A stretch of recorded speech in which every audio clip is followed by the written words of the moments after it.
Hi, this is Jamie Duffy coming to you live from Youth on Record in Denver, Colorado. I am the Executive Director of Youth on Record, and as of this year, the co-manager of the Underground Music Showcase, which is easily Colorado's favorite music festival, independent music festival. I am just thrilled that you're all here today to spend the next hour with us. We are going to be sharing with you our vision for UMS, and also we want to dive into the impact we had last year. Before we do that, there is a great group of people here. We've got music fans, fest goers, musicians, supporters of UMS, festival organizers, but we want to hear from you a little bit about your relationship to UMS. So we've got a survey coming up, and I just want to see who's here. The survey's popping up and we're asking you, how many times have you been to UMS? Was last year your first time? Have you gone every year? So just let us know on the survey how many times you've been to the festival, and also what are you excited about learning today? Artist care, community care, care for culture, all of the above. So just let us know in the chat. Okay. Got a few seconds left. And then let's see who is here. Okay, this is so exciting to me. Almost 30% of you have not been to UMS yet. So we're going to get you there. And we can see that we've got a good group of people who have been 5 or more times. Those are our festival OGs. And it looks like we've got a good group of you who are interested in hearing really all of the above.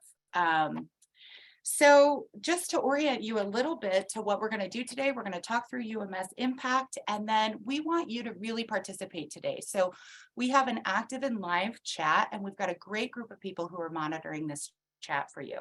We've got our UMS team and our two parts team. So we have Kristen, our festival director, is here to support you. And then we've got our Youth on Record crew here. So Haley, Melissa, Andrea, Jesus, Aaron are all in the chat. So please put your comments, your questions, ideas in the chat, and if we can't get back to you today, we will send something out afterwards to respond. So I want to dig right in to Impact. And listen, I'm a nonprofit executive director, so Impact is my business. It is my job to make sure that anything we're doing in the community has a lasting impact for the people that we serve. So I'm going to dig in and share with you our impact report.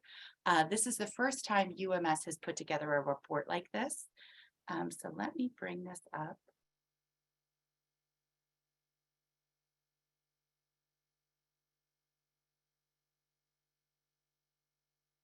Okay. This is a little TikTok meets Zoom. I'm excited about this new feature. So just to orient some of you into how this partnership came to be. So in March of 2022, Youth on Record joined forces with Casey Berry in this picture and Two Parts, who were the owners of the Underground Music Showcase. And what we really wanted to see is, what would it look like if we formed a partnership and we put artist care, community care, and care for culture at the center of this beloved music festival? So we came together and we really are on a mission to see what is possible in the music festival arena to be a container of care and organizing and support and health for our community. So we looked at this in a couple different ways. But some of the things that we really wanted to highlight that I'm just thrilled about this year. The Underground Music Showcase was able to serve 75 musicians with in-person professional development trainings. We did those all at our Impact Days, and we're going to bring those back next year. In addition to that, all 600 UMS artists got access to those trainings online, and those are still available to any musician who wants those. So we'll put that link in the chat. So if you want to access those trainings, they're all yours. They're free and open source. Our kind of Oprah moment of the festival was to be able to provide 3 free therapy sessions to all of our fans. Look, we know that mental wellness is one of, if not the most pressing issue of our time. It affects all of us, all of our communities, and we know that at UMS. And so our job is to provide you support that wouldn't be possible if we didn't bring partners to the table. So we had an incredible partner in WellPower. They offered free therapy sessions. We can put their link in the chat. You can still access all of that great support. AJ from Seratones, who you'll meet later, was our first mental wellness impact headliner, and we'll tell you more about her show and why we did a mental health show. We cannot do UMS without South Broadway and our businesses on South Broadway and our community there. We really wanted to double down on bringing our community in. So we established 20 new community partnerships this year, which we'll tell you a little bit more about. And then your creativity really helped us at UMS. We brought 6 underground parties to the festival, and that just really meant that you filled out an application and you got to do something kind of in your style and your vibe at the showcase. So something that is just so important to us at Youth on Record and really to Underground Music Showcase is the artists. You know, how often is the music industry putting on shows and music and festivals, and the artists are a commodity, they're not a client. We looked at UMS this year and said, what does it look like if artists are our number one and most important client at the festival? Because none of us would be here without them. So I want to tell you who UMS artists are. 80% or more of our artists who filled out our survey identify as coming from historically marginalized and minoritized backgrounds. To us, that means BIPOC artists, women artists, LGBTQ artists, and artists with disabilities. So you can see below just the diverse group of people who we have performing, making music, and building community at the festival. So you can see we've got, 40% of our artists identify as BIPOC, almost 40% of our artists are women, 31% are LGBTQ, and 8% identify as having a disability, which is really important for us to know for the upcoming year, and I'll share that with you in a moment. We also wanted to know how you're doing as our artists. We want to care about you as a whole person, so we wanted to know about your housing security, your food security, your access to therapy. 10% of our artists who are playing for our music fans and our fest goers are experiencing housing insecurity. I think that's something we can all really pay attention to at our festival. 86% of our artists are sober or sober curious, which also plays into part of our strategy. And 56% are young creatives under the age of 35. One thing I want to lift up that we did this year was we reimagined the green room. We wanted to make sure that our artists had a place where they could regulate and feel really good before and after they performed. My favorite moment from the green room was from the Artist Care Lounge, which we partnered with Invisible City to put on. I walked in and Spencer from Music Minds Matter was leading an artist mental health meetup. There were artists stringing their guitars. I walked into the back and an artist was on a massage table getting a cranial sacral massage. And then Baba Fly, one of our mental wellness facilitators, was leading Tai Chi in the back. We had great sponsors, Suja Juice and others who were, making sure the artists' food and beverage was taken care of. And you just really walked into the space and I think really got the understanding that UMS cares about our musicians. So you're going to see that again next year. This is something I cannot hammer home enough. We just heard that 10% of our artists are experiencing a housing crisis, right? They're housing insecure. We cannot be a city with a lot of art and no artists, but we're on our way there. If we don't start putting artist minimums and artist thriving wages at the table, and for festivals like UMS to commit to it, put it on paper and shout it from the rooftops. So at a minimum, we pay our solo artists starting this year, we paid a solo performer would get $200 minimum. A band would get $400 minimum. What we were able to do is add $100,000 to that bucket of what we were paying artists. So artists in our community got an additional $100,000 as a collective. When we put that together with the therapy sessions we offered, the goodie bags, the training, the support, the development, the Artist Care Lounge, at a minimum, we invested a total of $1,000 minimum per artist at UMS.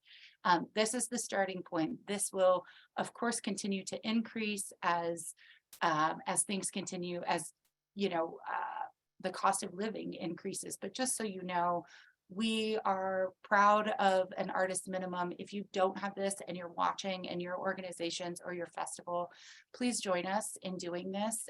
We have to take care of our artists, and we have to make sure that part of the way we do that is upward economic mobility.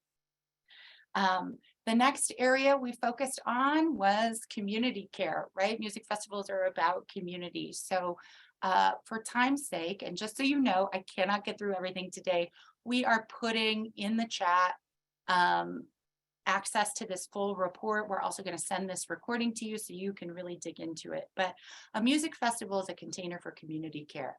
At least that's what we believe at the Underground Music Showcase. And so we look at this and say, how can we increase public health and reduce harm in our community by putting on a music festival, right? We're putting 10,000 people, 10,000 new people on the streets.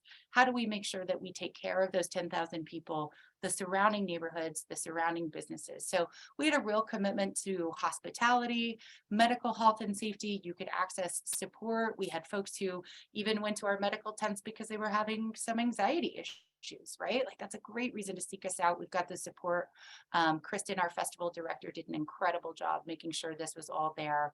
And then working with security officers, you know, we do have to have security at festivals. We live in a new America. And I think everybody knows what I'm talking about in terms of safety, gun safety. You all were so wonderful in understanding that lines get a little bit longer when you have to make sure that people who are entering the gates mean only good and not harm. And so we added some components there. We also made sure that our security teams and our law enforcement were fairly unseen, meaning they're a part of the festival, but we don't want anybody to be intimidated or triggered or have any sort of anything come up because of past relationship with law enforcement and safety providers. So they were there, they were taking care of us, but you probably didn't even notice them, and that was pretty intentional. One thing we are really so excited about, and we're bringing this back next year, 86% of our musicians were sober or sober curious. We know that so many of you are re-examining your relationship with alcohol. We'd like to have a good time. We have great alcohol sponsors who are very much on our side in terms of healthy consumption. And now we have sober sponsors who are here with us. So there's a lot of reasons to have other options, right? We all like variety. So we introduced a sober bar concept. We were able to bring in an additional $40,000 to the festival. Almost 7,000 of you participated.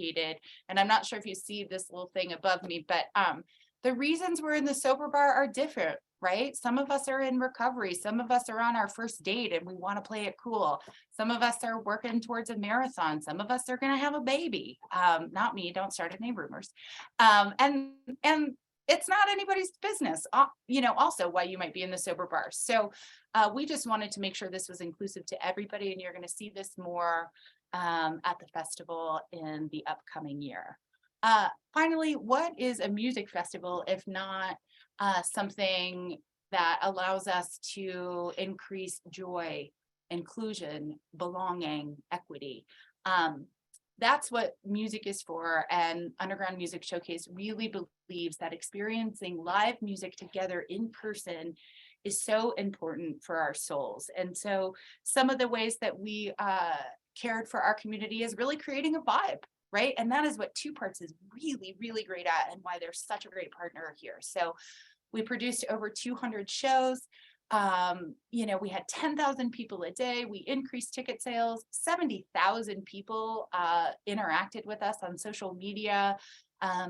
You know, our festival right now is for folks ages 25 to 44 coming to our festival. We hope to broaden that spectrum and make sure that UMS is accessible to all ages as much as possible. But this big orange here is what I'm thrilled about. Denver's changing, and there's people who have loved this festival for 22 years, and there's a lot of new people here, and we had a split. We had 46% newcomers who said, I want to be part of this now. And then the OGs who had been every year welcomed the newcomers with open arms. So we are really making sure that UMS is for everyone. That is, as far as I'm going to dig into impact right now, just for time's sake, but we did put together an extensive report, and you will see next year our commitment to impact will only increase. You're going to hear a little bit in just a minute, actually, from Kalyn Heffernan, who is going to be working to be a team lead for UMS's accessibility plan, which launched this year. And you're also going to see a deeper commitment to getting young creatives jobs at the Underground Music Showcase. You're going to see a lot of young creatives there working.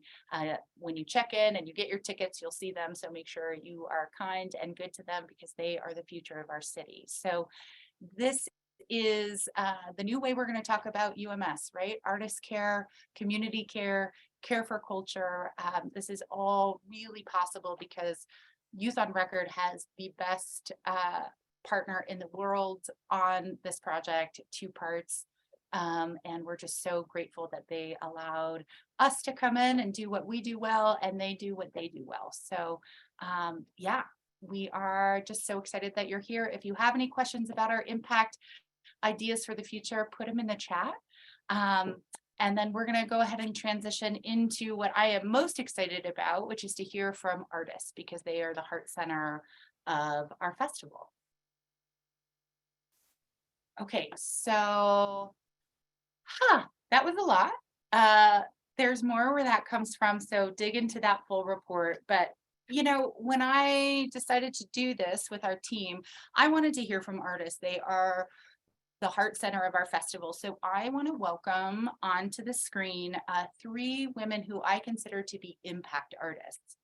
When I say impact artists, I mean these are artists who are making incredible art. They're making an incredible positive change and impact in their community. So welcome all 3 of you on the stage, and I will introduce you. But first up, we have AJ Haynes, who is a musical artist, educator, activist, and she is working really hard to protect women's reproductive health. She is the front woman for the Seratones out of Shreveport, Louisiana. She is currently coming to us from just the upper galaxy from Earth. So she does moonlight as an astronaut, which doesn't surprise me at all. She was UMS's first impact artist. She is amazing and a personal hero of mine. So excuse my gushing, but welcome, AJ. And we have Michelle Rocqet, who we just adore. She is a former Youth on Record program director and teaching artist. She is now, happy sad face from me, New York City-based singer, songwriter, playwright, beatboxer, composer, producer, educator, and is in the band The Milk Blossoms and has played UMS many, many times. Welcome, Michelle. Last but not least, you heard me mention her before, we have Kalyn Heffernan, otherwise known as Denver's Tiny Happy Mayor. She is a Youth on Record partner artist, activist, rapper, educator. She was a former mayoral candidate, and boy, do we miss her in this mayoral race, I will say. She is the MC for Wheelchair Sports Camp, and I am so excited because Kalyn will be the official team lead for UMS's accessibility plan this year. So let's welcome our crew. We have a treat for you as we center artist care and our personal care. AJ from the upper galaxies is going to lead us through a centering activity. AJ? Greetings in the spirit of the whirlwind of being an artist. I'm coming to you live from outer space, aka my vehicle, en route to my gig. So I myself need some centering, right? And so we have to start with where we are. So, what am I feeling in my body? I'm feeling a need for exhale. So we'll do some exhales together. I'm going to invite you to turn your camera off to have a quick minute to reclaim some space for yourself. For our folks in the audience, I know your camera isn't on, but if you can just imagine, like a little globe around you, kind of like you're in a snow globe and like the world's out there. Notice where you might feel a little hurried in your body. Maybe bring your eyes closed, or just soften your gaze, soften the space between your eyebrows. We hold a lot of tension there. And we'll begin with some neck rolls, right? Moving from right to left or left to right, wherever you feel. You can just get a little more space. And then let out a big exhale, with sound. Inhale through the nose and stick your tongue out when you exhale. It's really fun.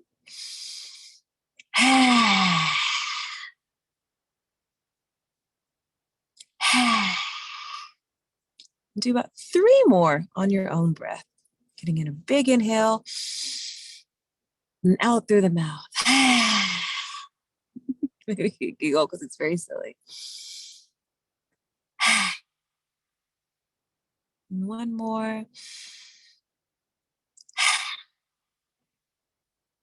When you feel ready, you can join us back here in this digital space together.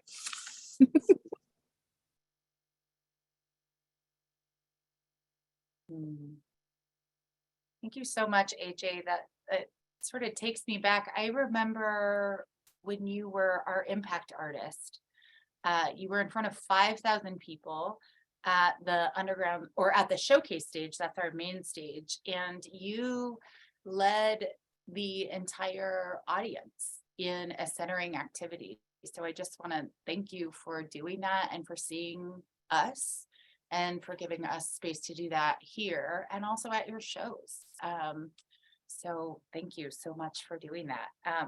So I want to dive right in because I want to hear from all 3 of you. And for those of you who are joining, we have AJ Haynes from Seratones, Michelle Rocqet from the Milk Blossoms, and Kalyn Heffernan from Wheelchair Sports Camp, all folks who have performed at UMS, all impact artists, and their bios and all the great work they're doing are in the chat.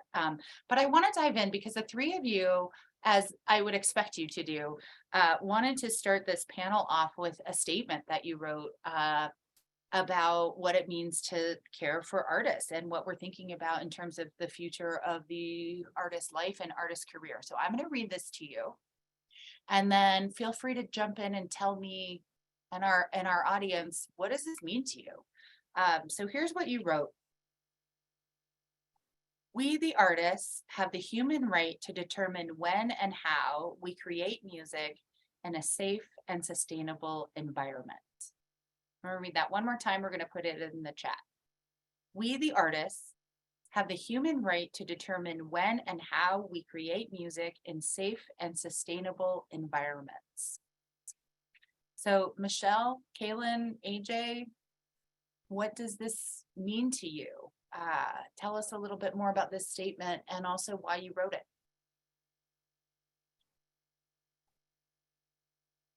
Oh, they're shy now? I don't think Hello.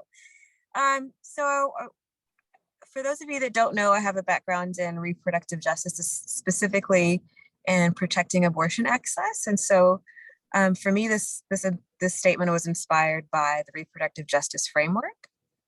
So coming from a human rights framework and centering like the needs of our bodies, right? And the need to have autonomy and to be able to self-actualize. And so it seems really salient to apply that same framework to what we're experiencing as artists and to have it as a vision for the future. Yeah, to me, the responsibility of artists is so essential into how we hold memories as culture and as a society. And so in order to create art in a responsible manner is really important to the sustainability and to the safety. And I think safety also extends to physical and emotional. And I think in order for artists to continue what they do, we sort of have to recognize what our limitations are and what our goals are. So I think to me that statement really encompasses the collective goal. Yeah. Kalyn, random. For me, I love centering this around the justice movements, reproductive justice, disability justice, all the justice. And for me, having that choice in one's own life, in one's own environment, is safety and is this thing we have to work towards being a human right. And when we are constantly surviving, we don't have the same amount of choice in access, and we don't have access without choice. So yeah, for me, this statement really comes back to having a choice to be part of society in the ways that we want, and also having access to it. Yeah. And when we were having this pre-conversation, AJ had brought up, which a lot of people don't realize, but when you look at the music industry, by and large, the majority of artists in the United States live below the federal poverty line. The majority of musicians make less than $22,000 a year. And the majority of musicians make the least amount of money in the music industry, right? So the way things are happening in practice and what you all are putting forth, which is that we determine how we create art, when we create art, this has to be sustainable and this has to be safe. And it seems so basic, but I think the reason, but it's, I shouldn't say that. I think this seems very basic to people like the three of you who are organizers and you are activists, and you have pulled much of this from incredible movements that are happening right now, which is a plug for any musicians who are on here. If you want to better organize your and advocate for your rights as a musician, it's probably helpful to get involved in an organizing group in your community who's advocating for rights for something else, right?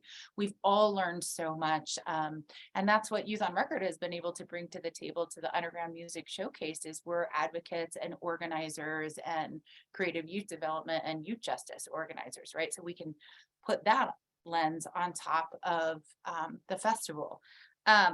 So back to your statement and the conditions you need. So I've got two questions for you, and they're a little nuanced. They're not exactly the same. So what conditions do you need personally to continue to make your art? And what conditions do you need to sustain a career in music? And art making and a career in music, for some people, are the same thing. And for some people, they're not the same thing. So whoever wants to take that, would love to hear from you. What conditions do you need? Go ahead. For me, I need healthcare is like a very core basic for me, and everyone, obviously. But the amount of surgeries that I rely on, the amount of wheelchairs I go through, and healthcare is something that I need as a performer and as a listener. And it puts me in this interesting situation for access and that choice in how I make music as an entertainer, because I'm capped at income level to receive Medicaid healthcare, which is the best option for a lot of people living in poverty. A lot of disabled artists don't have access. You don't see often. Not only is it hard access within a stage or a venue, even as an audience attendee, but also there's access to income, healthcare, transportation, which many of us rely on, public transportation, which isn't accessible usually after shows. So yeah, for me, I need these basic human rights, and that's food, shelter, housing, healthcare, and ideally wealth. But if I create the wealth, then I no longer have access to these basic like safety nets. So Right. I've been with you after 3 shows, your shows that you performed at, that we couldn't get home, because we didn't have access to transportation. So yeah, thank you for sharing that. If anybody has resources that maybe we don't know about in the chat, about great organizations or group that are providing some of these resources for artists, please feel free to share them. Michelle, what do you need to keep making your art, and what do you need to continue a career in music? Yeah, for me to continue to make my art personally, I think I really start to think about the values that I hold and are either able or unable to sort of be aligned with the industry as a whole. So for me, in my little bubble here, I need the work to be joyful, and I need to be led by an authentic pleasure or an authentic I think joy is the best word. And so I think that has guided me through my art, and that takes a lot of work. It takes a lot of resources. It takes a lot of conditions into which that can happen. So I think conditions also to me imply like a sort of a thoughtful reflection and sort of actionable thing, right, to those needs. Yeah. So if my need is to be able to sustain and to like let joy guide my work, even when it's hard or even when it's difficult, then yeah, I will need the resources. I will need my time, most importantly, and being an artist, it is so common to this day to romanticize the idea of grind culture, and to expect artists to be working full-time day jobs and full-time art jobs at the same time until forever. So yeah, resources to time are a big one. And yeah, that'll add. Yeah. If anybody, speaking of time, one model that I do think works well for time, it's not perfected yet, but if anybody has some really great residencies that they want to recommend to musicians, please put them in the chat. I do think residencies are a great way to give that time to our artists. So any resources you have related to what Michelle needs to, keep making her art to sustain a music career, that would be great. And the reason I picked our panelists is because they speak for themselves individually, but they know enough artists that they are also speaking on behalf of a lot of folks.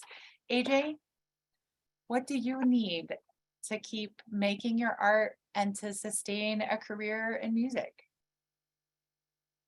Right. As you say, how artists romanticize, or how grind culture is kind of part and parcel of what we have to do sometimes. Like, I had to actively participate in that today, right? Like, over the past 3 days, I wrote a song with someone I've never met, who I've now developed an incredible friendship with, right? Okay. Wrote a song, recorded it, and I'm now at a songwriting gig and had like 2 press things to do before. Like, that's what my past few days. And you had to go to space. I mean, who anticipated? I'm in New Orleans right now, and I'm just looking at like how awful the infrastructure is for some of the best musicians in the world, is really crazy. So, what I need is time, exactly what Michelle was saying. Like, what I loved about playing UMS last year was, I got to arrive, I think a day or 2 before. I got to enjoy a meal. Like, in order for me to have a meal today, I had to say, like, I had to reclaim an extra 10 minutes. Like, if I didn't do that, I wouldn't eat a meal today. Yeah. Like, that's where I'm at. Yeah. Like, that's what it is right now. Yeah. So time of reclamation, you know, time really lives in our bodies. So like healthcare, like what do our bodies need? And community, coming back to, you know, my ideal touring situation would be a series of residencies where I'm able to be somewhere for a week and really dig into community and make connections and perform, you know, and that's something I felt like I got to experience at UMS this last year, which was incredible because I was just like dreaming about it and then it happened. You know, it's really so people and to be listened to, right? Like to be listened to. And also, we think about like one of the most, how do I put this? Like coming from a reproductive justice background, right? Like I immediately see how like mothers, people who birth are not welcome in artist spaces, right? Like I had a friend who didn't come to my UMS show because she had an awful experience at a recent concert when she was trying to pump, right? I don't remember the name of the venue. Probably better that I not say it anyway. Right? You could, I mean, you can, but maybe. I mean, I don't remember what it is because my brain is foggy right now. But like making spaces for birthing folks, Yes. like for people who have the capacity to birth, like we should have spaces. You know, spiritually, I believe that like the creative force of making any art and like making a human is like this great cosmic pool. And so why aren't these things being honored in real time? And like, Yep. I've been faith thinking mothering. yeah, I've been thinking about those two things and how we might incorporate them into UMS. You know, for people who are caretaking, you know, mothers, and people who are, you know, caring for their children. What are some things that we could do as a festival? Do we provide childcare support? I mean, I would love to see, you know, that may or may not be something UMS can entertain this year, but it's certainly something where we can have conversations about, and just providing those spaces and those things that in other sectors you legally must provide. There must legally be a place for you to feed your child at work that is private. You know, looking into what does that look like at a festival and what does that look like in music and entertainment. Hey, just to orient our folks who are watching this content, when we brought AJ in, you know, to have time, like AJ said, that was possible because we had a great sponsorship from Sage Hospitality, and we told them about AJ and our work and this impact show, and they said we want to put him up at their amazing hotel, the Catbird, which is so fun and feels like, you know, it's its own little tiny house and beautiful. We wanted to take care of our impact artists and also give you the time on the front end and the back end so that you could breathe, you know. And so I appreciate that you said that, and I want to figure out as music festivals how we can do more of that. So thanks for lifting that up and also reminding me how important it is to give artists some time on the front end and the back end of a festival to breathe and collect themselves and sleep if they want, you know, and all the things you all want to do and need to do to sustain your careers. So tell us, we've got two more questions and then we're going to open it up to our audience. So just let folks know today, what is at risk if we don't start making some changes to center artist care in the music industry? And what do we seek to gain if we do center artist care?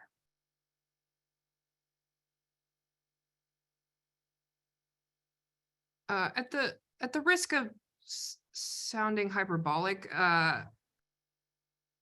what's at risk is actual lives, right? Yeah. To be an artist and to willfully commit and participate in the industry and in the culture of what the industry is right now. Yes, it is changing, but it is still a place that without mental health resources, without time and money, without what people need to survive and thrive will succumb to a lot of the other kind of dark side of what is prevalent, what is normalized at festivals, and how it can also be super centered around, alcohol, around drugs, around really dangerous things. And centered around it, and that has become actual currency in this industry. I've just never seen anything like it. This is what people are paid in, which is incredibly illegal and so dangerous. Anyway, keep going. And I'm going to make you a t-shirt that says, at the risk of sounding hyperbolic, because I just think you should wear that. Okay, anyway. Yeah, it's artists' lives, it's also messaging for future generations.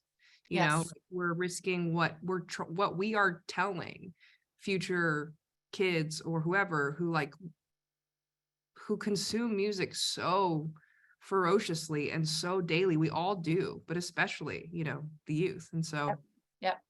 That's what's at risk. Yeah, I'll share a story from one of our UMS bands, the White Moms, and it was their first festival and their first UMS. They came to Impact Days and they learned from artists in the community who had played many times, and they chose to go into their first festival set ever, sober, right? They were sober artists, but they chose to sort of take that advice. And because we started making that shift and they were able to see that artists who've been in this field said, man, if I could go back and redo it, I would start by giving myself the courage to do it without that. I would do it that way. They heard you all, and then they did that. And they said it changed their set and they felt braver. And, and these are not artists who practice sobriety, year round, but it was just, so just lifting up that the younger artists will see the changes that we're making here. We are making it for them and 7 generations ahead. So thank you for lifting that up. Kalyn, AJ, what's at risk? Or if you would like to focus on what, what's going to be better if we do, center artists. I mean, is the art going to be better? Like what do we seek to gain as a society? I mean, to me, the future is at stake, and we can't have a future without a thriving art scene and artists. I mean, I don't know the exact science behind it, but I know it's out there, and studies that like every successful or at least thriving parts of the world have all been centered around thriving arts. Like, to be together, to experience art allows you magical things to make necessary changes to live in a future, because the arts is going to project us into the future, and without it, I strongly believe we won't get there. Yeah, it's everything. It really is. And specifically music, as Michelle said, is by far the most consumed, infectious thing living within so much of humanity, specifically the youth that are the future. AJ, do you have anything you want to add to that? Yes, I've been reading Alice Walker's diaries, her journals, Gathering Blossoms Under Fire. And what's crazy to me is that like what she experiences is not too terribly different from what we as all artists are currently experiencing. Like, how can I remember her writing specifically, like, I write my best when my basic needs are met, right? Like, Right, exactly. We wouldn't have Alice Walker had her basic needs not been met. So what we're losing, in a really practical way, we're losing magic, right? Magic is taking the subtle and being able to transform it into the gross, right? That's how you imagine future worlds. It's how you imagine democracy, right? Like, Right, that's how exactly. you imagine these lived concepts where you work it out in time, but it's striving toward, you know, the advancement of humankind, you know, really. And we know that, I mean, speaking of democracy, you know, whenever we look historically at when like fascism has been able to really take root in different environments, it snuffs out art on purpose, right? When we think about specifically like, what's it, whenever Hitler would do the, what was it called? The degenerate art exhibits where he was trying to show how awful, or trying to paint artists in a perverse way. Yeah. When artists had the most impactful way of critiquing him and had the most power, right? So like, we lose magic and we put ourselves at risk to, and I'm not at the risk of sounding hyperbolic. I'm being real as hell. Like, this It's is real. what it is. Yeah. Yeah. You know, you want to fight fascism, support artists, like support the Exactly. people who have the capacity to imagine, even when our basic needs aren't being met. Like, come support what freedom can look like, you know? I'll never forget when Angelique Kidjo was I think she was a UN peacekeeping ambassador. I don't know the exact title. This was 10 years ago. She was giving an interview about, you know, any sort of fascist society. And the first thing they do is to make music illegal, tear down the art museums, burn the art, burn the art, burn the art. And I just remember her saying, if there wasn't the greatest power in the world in that, why is that the first thing they go after? Why do they go after the art first? And so, yeah, I mean, yeah, this is all very serious. If we don't start to make some shifts, we are not immune from these things. And don't we just lose why it's wonderful to be here? You know, I know for myself, I just rewatching your show, AJ, from UMS, and rewatching kind of all the shows and hearing the music, I just am instantly transported back there and am feeling better. So so we're all in this together because we all have a stake in music, we all have a stake in joy, we all have a stake in each other's freedom.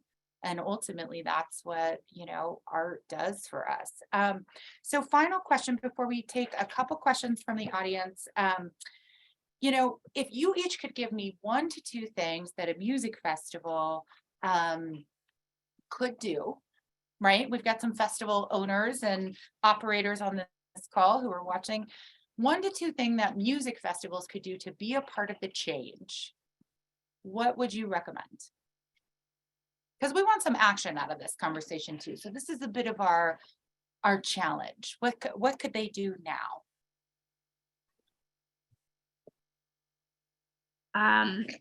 One easy ask from me as a disabled attendee and performer is like basic information and transparency about like what festivals do have to offer or what venues do have to offer, whether or not you have COVID restrictions. Like, it's helpful for us to know that before coming.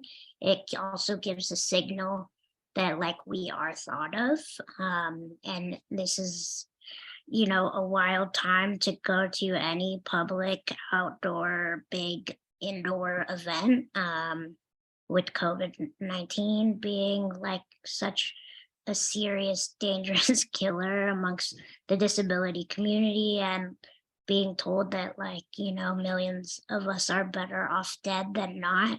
It's been very hard for me to see things start to open back up without even just acknowledging, hey, like, we're not asking anyone to mask and we're not asking anyone for vaccines.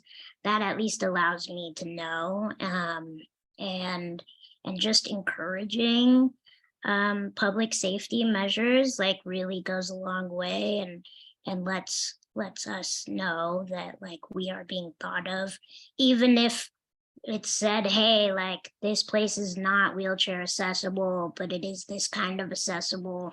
It is accessible to these types of people. That's just like really, really helpful in gauging how to attend anything, because there's so much.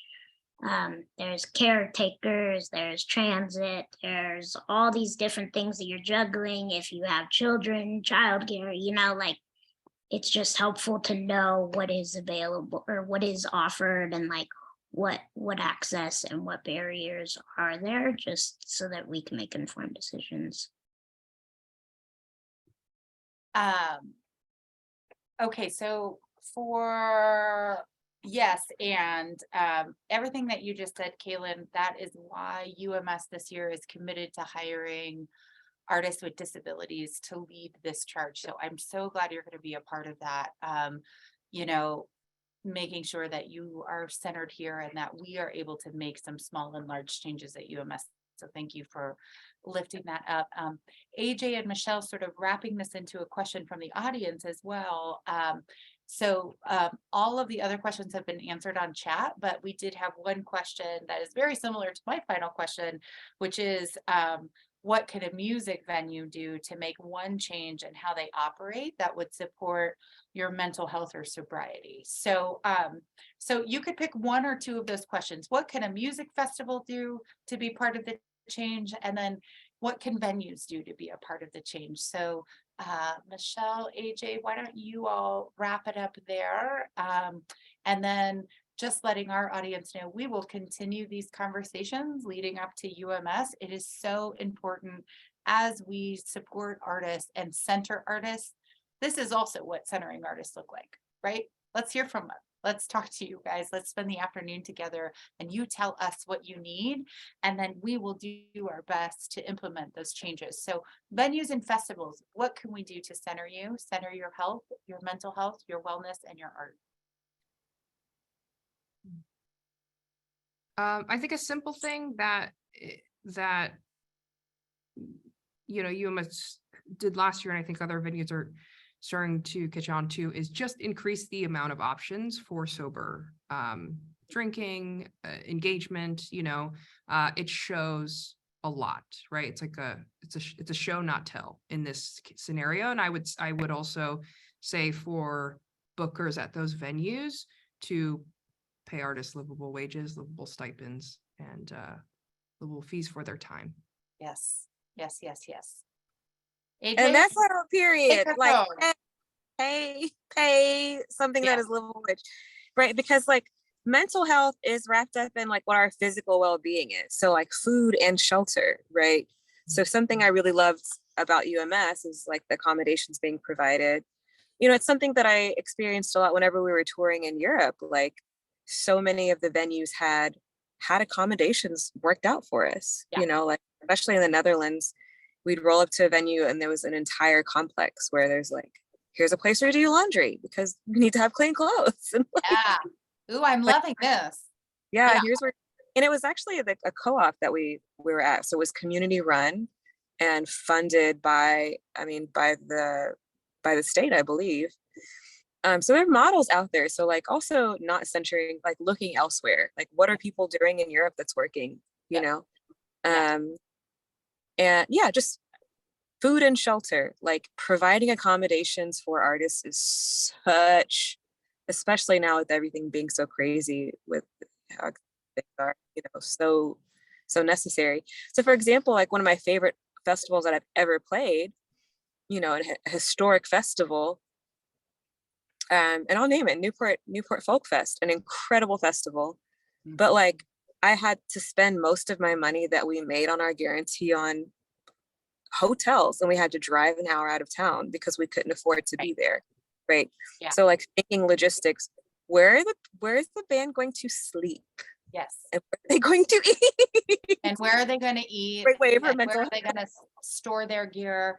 Yeah, I think you bring up a really great point, and that is, you cannot be in music and entertainment and center artists without having hospitality as something you carry in your heart. So, well, we are out of time. I want to and could talk to you all day, every day.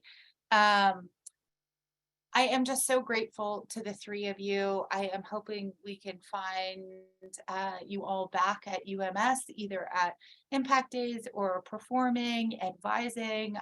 As we said, Kalyn will be paid through UMS this year, along with our accessibility coordinator, Jessica from Greater Depths Media, to lead our accessibility plan. But just so excited to spend the time with you.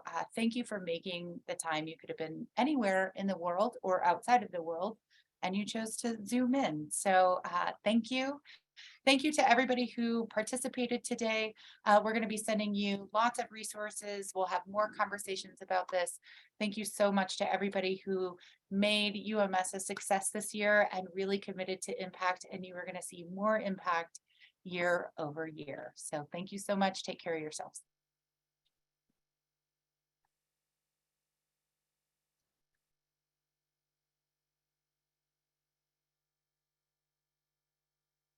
Good day.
This is the day that love has made. Rejoice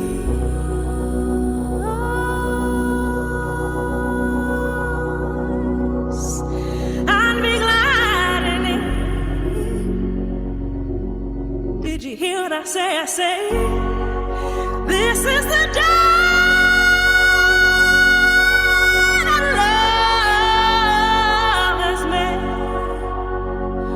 Won't you reach out?